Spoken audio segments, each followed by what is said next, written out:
Friends, welcome to Ruthvi Kannada vlogs. ನಾನು ಶೋಭಾ. ಎಲ್ಲರೂ ಹೇಗಿದ್ದೀರಾ? ನಾನು ಚೆನ್ನಾಗಿದ್ದೀನಿ. ನೀವೆಲ್ಲರೂ ಚೆನ್ನಾಗಿದ್ದೀರಾ ಅಂತ ಭಾವಿಸ್ತಾ ಲಾಗ್ ಸ್ಟಾರ್ಟ್ ಮಾಡ್ತಾ ಇದ್ದೀನಿ. ಇವತ್ತು ದೀಪಾವಳಿ ಹಬ್ಬ. ಎಲ್ರಿಗೂ ಸಹ ಸಮಸ್ತ ನಾಡಿನ ಜನತೆಗೂ ಹ್ಯಾಪಿ ದೀಪಾವಳಿ ಹಬ್ಬದ ಆರ್ಥಿಕ ಶುಭಾಶಯಗಳು. ಬನ್ನಿ, ನಾವು ಯಾವ ರೀತಿ ಮನೆಯಲ್ಲಿ ಪೂಜೆ ಮಾಡಿದ್ವಿ ಅಂತ ತೋರಿಸ್ತಾ ಇದ್ದೀನಿ. ಅಂದರೆ ನಾವು ದಸರಾ ಹಬ್ಬದಲ್ಲಿ ತಮಿಳ್ನಾಡು ಟ್ರಿಪ್ ಹೋಗಿರೋದ್ರಿಂದ ಮಾಡೋಕ್ಕಾಗಿದ್ದಿಲ್ಲ, ಹಾಗಾಗಿ ಇವತ್ತು ಮಾಡ್ತಾಯಿದ್ದೀವಿ. ನಾವು ದೀಪಾವಳಿ ಹಬ್ಬದಲ್ಲಿ ಹಿರಿಯರ ಹಬ್ಬನೂ ಸಹ ಮಾಡ್ತಾಯಿದ್ದೀವಿ. ಬನ್ನಿ, ಇವತ್ತಿನ ದಿನ ಹೇಗೆಲ್ಲ ಹೋಗುತ್ತೆ, ಹಬ್ಬ ಹೇಗೆಲ್ಲ ಸೆಲೆಬ್ರೇಟ್ ಮಾಡ್ತೀವಿ ಅಂತ ನಿಮ್ಮ ಜೊತೆಗೂ ಶೇರ್ ಮಾಡ್ತೀವಿ. ಈಗ ಮೊದಲಿಗೆ ನಾವಿಲ್ಲಿ ಆಯುಧ ಪೂಜೆ ಮಾಡ್ತಾಯಿದ್ದೀವಿ. ಯಾರೆಲ್ಲ ನನ್ನ ಚಾನಲ್ನ ಹೊಸ್ದಾಗಿ ನೋಡ್ತಿದ್ದೀರೋ ಸಬ್ಸ್ಕ್ರೈಬ್ ಮಾಡ್ಕೊಳ್ಳಿ, ಮತ್ತು ಪಕ್ಕದಲ್ಲಿರೋ ಅಂಥ ಬೆಲ್ಲೈಕನನ್ನು ಪ್ರೆಸ್ ಮಾಡಿ. ನೀವು ಈ ರೀತಿ ಮಾಡೋದ್ರಿಂದ ನಾನು ಯಾವುದೇ ವಿಡಿಯೋ ಅಪ್ಲೋಡ್ ಮಾಡಲಿ ನಿಮಗೆ ಫಸ್ಟ್ ನೋಟಿಫಿಕೇಷನ್ ಬರುತ್ತೆ. ಹಾಗಾಗಿ ನಾವು ಯಾವ್ದು ರೀತಿ ಆಯುಧ ಪೂಜೆ ಮಾಡ್ತೀವಿ ಅನ್ನೋದನ್ನೆಲ್ಲ ನಾನು ಆಲ್ರೆಡಿ ಒಂದು ವಿಡಿಯೋ ಮಾಡಿ ಅಪ್ಲೋಡ್ ಮಾಡಿದ್ದೀನಿ. ದಸರಾ ಹಬ್ಬದ ಆಯುಧ ಪೂಜೆ ದಿನ ಅಂದರೆ ಲಾಸ್ಟ್ ಇಯರ್ದು ಮೇಲ್ಗಡೆ ಹೈ ಕಾರ್ಡಲ್ಲಿ ಹಾಕಿರ್ತೀನಿ, ಮತ್ತು ಡಿಸ್ಕ್ರಿಪ್ಷನ್ ಬಾಕ್ಸ್ನು ಚೆಕ್ ಮಾಡಿ. ಈ ರೀತಿ ಮಾಡೋದ್ರಿಂದ ನನ್ನ ವೀಡಿಯೋಸ್ ಎಲ್ಲ ನಿಮಗೆ ಅಲ್ಲೇ ಸಿಗುತ್ತೆ. ಹಾಗಾಗಿ ಬನ್ನಿ ಪೂಜೆ ಮಾಡೋಣ. ನೀವು ಹೇಗೆಲ್ಲ ಸೆಲೆಬ್ರೇಟ್ ಮಾಡಿದ್ರಿ ಅನ್ನೋದನ್ನು ಕಮೆಂಟ್ ಬಾಕ್ಸಲ್ಲಿ ತಿಳಿಸಿ.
ನಾವು ದಸರಾ ದಿನ ಆಯುಧ ಪೂಜೆ ಮಾಡೋಕ್ಕಾಗಲಿಲ್ಲ, ಹಾಗಾಗಿ ನಾವು ದೀಪಾವಳಿ ಹಬ್ಬದ ದಿನ ಮಾಡ್ತಾಯಿದ್ದೀವಿ. ನಾವು ತಮಿಳ್ನಾಡು ಟ್ರಿಪ್ ಹೋಗಿದ್ವಲ್ಲ, ಹಾಗಾಗಿ ಅವತ್ತು ಮಾಡೋಕ್ಕಾಗಲಿಲ್ಲ.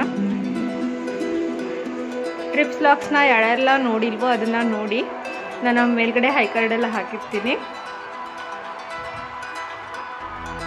ಹೇಗೆ ಬಂದಿದೆ ರಂಗೋಲಿ?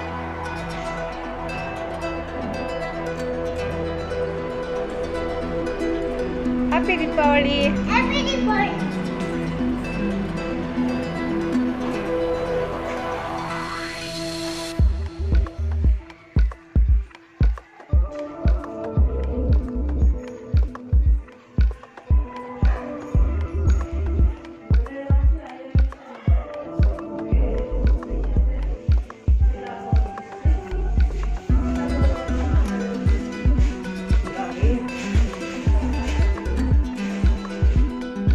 ಇಲ್ಲಿ ಸಿಸ್ಟಮ್ಗೆ ಮತ್ತು ಲ್ಯಾಪ್ಟಾಪ್ಗೆಲ್ಲ ಪೂಜೆ ಮಾಡಿದ್ದೀನಿ. ಸ್ಟಡಿ ರೂಮಲ್ಲೇ ಇಟ್ಟಿದ್ದೀನಿ ನಾನು.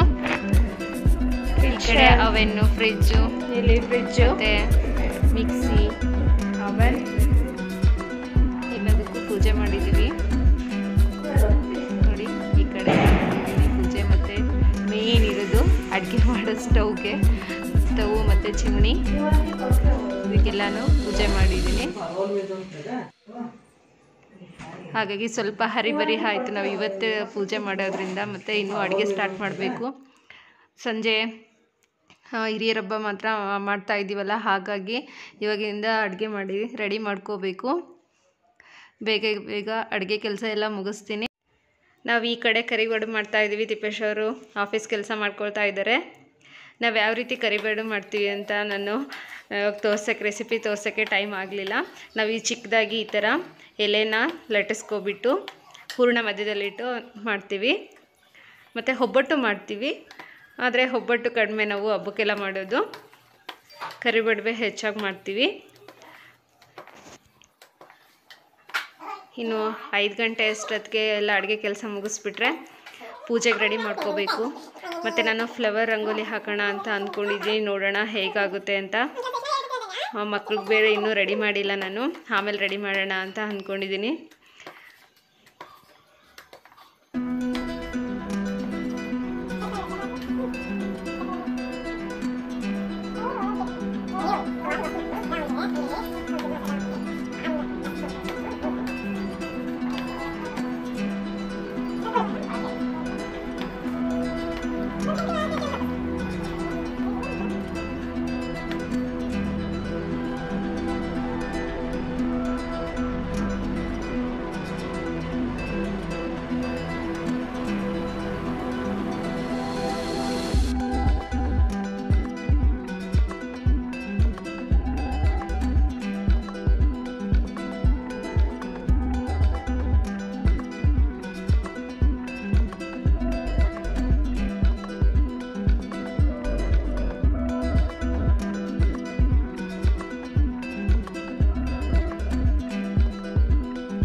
ಅಡುಗೆ ಕೆಲಸ ಎಲ್ಲ ಮುಗೀತು.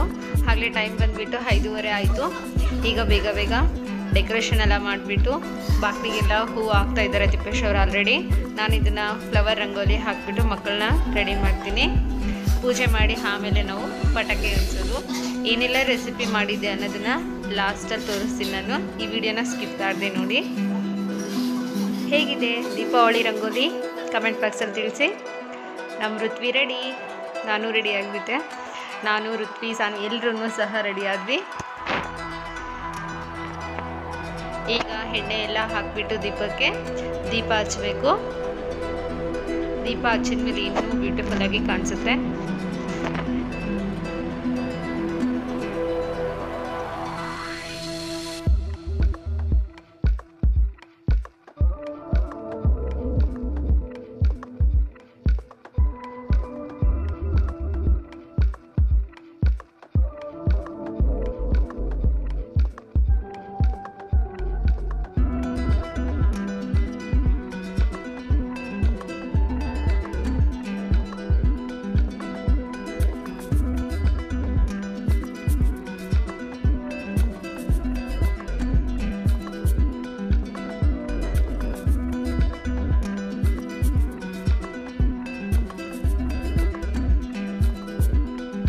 ಇವಾಗ ಎಲ್ಲರೂ ಸಹ ಫೋಟೋ ತಗೋತಾ ಇದ್ದೀವಿ.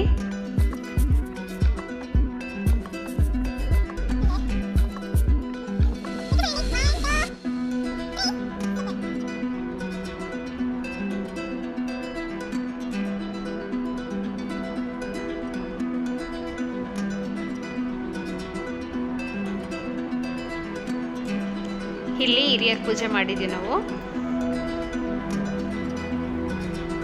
ಎಲ್ಲರೂ ಇವಾಗ ಪೂಜೆ ಮಾಡ್ತಾ ಇದ್ದೀವಿ.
ಪೂಜೆ ಎಲ್ಲ ಆಯಿತು. ಈಗ ಕೆಳಗಡೆ ಪಟಾಕಿ ಹೊಡೆಯೋಕೆ ಹೋಗ್ತಾ ಇದ್ದೀವಿ.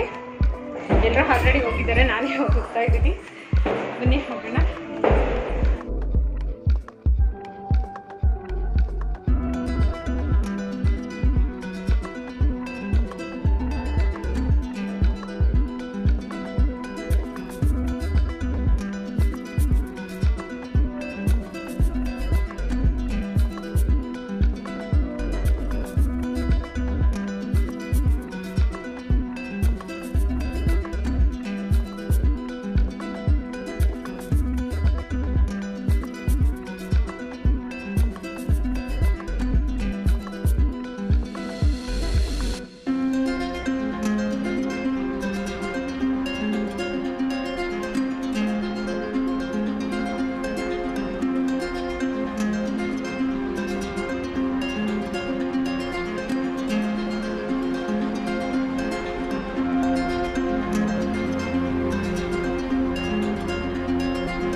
ಊಟಕ್ಕಿಲ್ಲ ಕರಿಗಡುಬು ಮತ್ತು ಕಾಳಿನ ಪಲ್ಯ, ಕೋಸಂಬರಿ, ಹಪ್ಪಳ, ಸಂಡಿಗೆ ಮಾಡಿದ್ದೆ ಮತ್ತು ಅನ್ನ ಸಾರು, ರಸಮ್ ಮಾಡಿದ್ದೆ. ಈ ರೀತಿಯಾಗಿ ನಮ್ಮ ಹಬ್ಬ ಮುಗೀತು. ನೀವೆಲ್ಲ ಹೇಗೆ ಆಚರಿಸಿದ್ರಿ ಅನ್ನೋದನ್ನು ಕಮೆಂಟ್ ಬಾಕ್ಸಲ್ಲಿ ತಿಳಿಸಿ. ಯಾರೆಲ್ಲ ನನ್ನ ಚಾನಲ್ನ ಹೊಸದಾಗಿ ನೋಡ್ತಿದ್ದೀರೋ ಸಬ್ಸ್ಕ್ರೈಬ್ ಮಾಡ್ಕೊಳ್ಳಿ, ಪಕ್ಕದಲ್ಲಿರೋ ಅಂಥ ಬೆಲ್ಲೈಕನನ್ನು ಪ್ರೆಸ್ ಮಾಡಿ. ಈ ರೀತಿ ಮಾಡೋದ್ರಿಂದ ಯಾವುದೇ ವಿಡಿಯೋ ಅಪ್ಲೋಡ್ ಮಾಡಲಿ ನಿಮಗೆ ಫಸ್ಟ್ ನೋಟಿಫಿಕೇಷನ್ ಬರುತ್ತೆ. ಹಾಗಾಗಿ ಈ ವಿಡಿಯೋ ನಿಮಗೆ ಇಷ್ಟ ಆದರೆ ಲೈಕ್ ಮಾಡಿ, ಶೇರ್ ಮಾಡಿ ಮತ್ತು ಕಮೆಂಟ್ ಮಾಡಿ. Thank you for watching and bye.